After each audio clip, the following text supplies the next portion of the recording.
इसके लिए बहुत बड़ी कीमत हम लोगों को चुकानी पड़ी है। जो आज़ादी हमको मिली,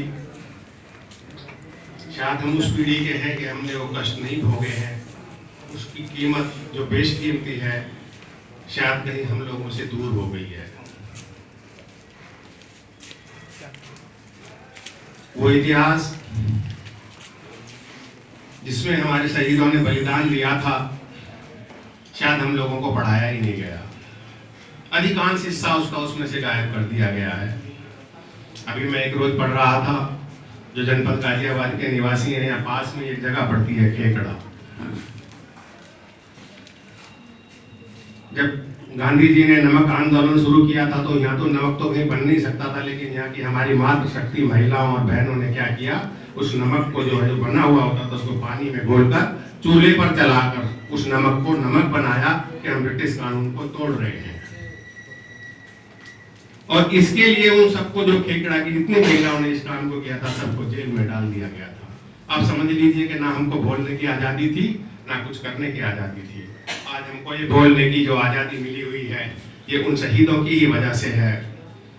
वहां के एक लाला धनपत जी थे, जब भगत सिंह जी को फांसी दे दी गई थी तो उसका नाटक वहां पर एक मस्जिद के पास एक कुआं हुआ करता था खेकड़ा में, वहां पे उसका नाटक करके लोगों को की भावनाओं को जो है जगाते थे कि देखो इस तरह फांसी हमारे देके शहीद हो गए।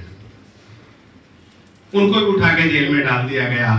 बाद में महात्मा गांधी जी को पता लगी तो वो खेकड़ा आए थे, और उस जगह का नाम आज भी गांधी चौक है। आप लोगों के बीच में इसलिए चर्चा कर रहा हूँ, मैं कभी जाओ तो उस पुण्य भूमि को जाके नमन करना कि यहाँ पे हमारे सैकड़ों हजारों लोगों को जेलों की यातना यहाँ से दी गई थी। ये वर्णन हम लोगों को आगे वाली पीढ़ी में जाए, इसलिए आप लोगों के बीच में करना जरूरी है। आज जो हालात चल रहे हैं, जो शिक्षा का स्तर हो गया है,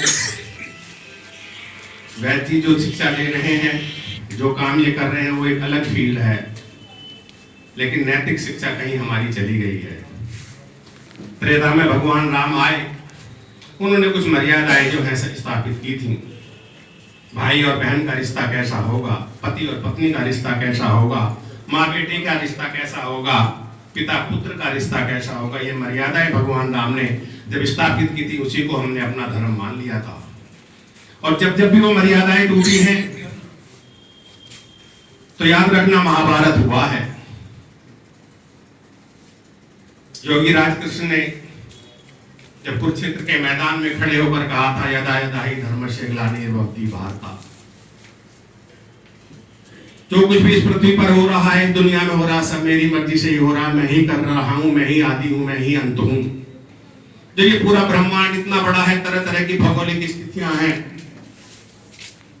तरह तरह की परिस्थितियां हैं, हम लोगों को सोचना पड़ेगा उन मर्यादाओं के बारे में कि जो नफरत है वो इसलिए कि मेरी वेशभूषा अलग है, मेरी पूजा करने का तरीका दूसरा एक अलग है, उसकी वजह से मैं आपसे नफरत करूं, ये मेरा संविधान भी मुझको इजाजत नहीं देता, और भगवान राम की मर्यादा भी हम लोगों को इजाजत नहीं देती। जिम्मेदार लोग आप सब लोग यहाँ बैठे हुए हैं,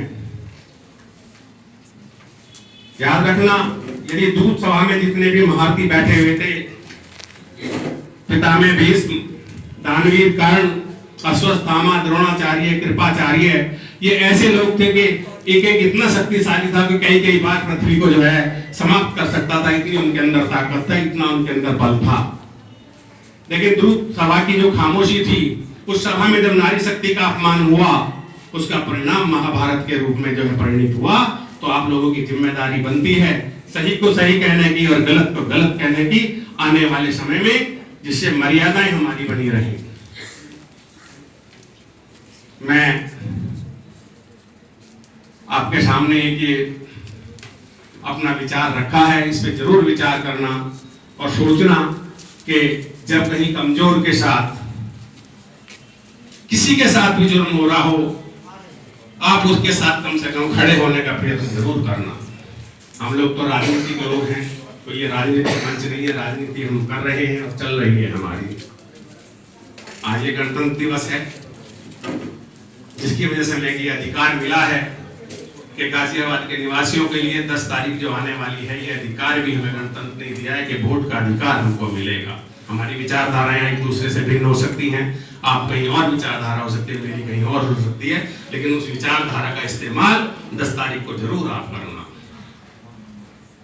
श्री अद्वैत फाउंडेशन के हमारे अतिस्नेही वैद्य जी, लगभग 2001-2 से ही मेरा इनसे संबंध है, जब से आप गाजियाबाद आए हैं।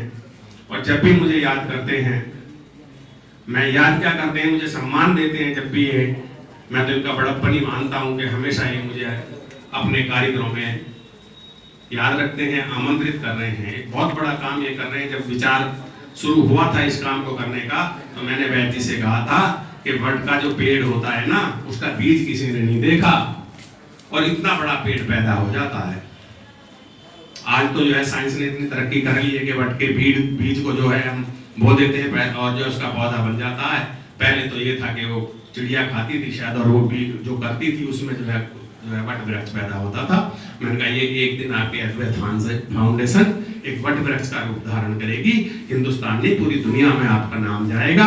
आप इस काम को बढ़ाते रहो, हमसे जो जिस तरह भी आप कहोगे आधी रात आपके साथ हैं।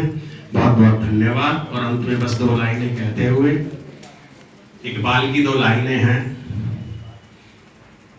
कि ए आबरू ए गंगा, ए आबरू है गंगा, है दिन वो याद हमको उतरा तेरे किनारे, जब कारवां हमारा सभी बोलिए सारे जहां से अच्छा हिंदुस्तान हमारा, सारे जहां से अच्छा हिंदुस्तान हमारा। बहुत बहुत धन्यवाद। जय हिंद, जय भारत।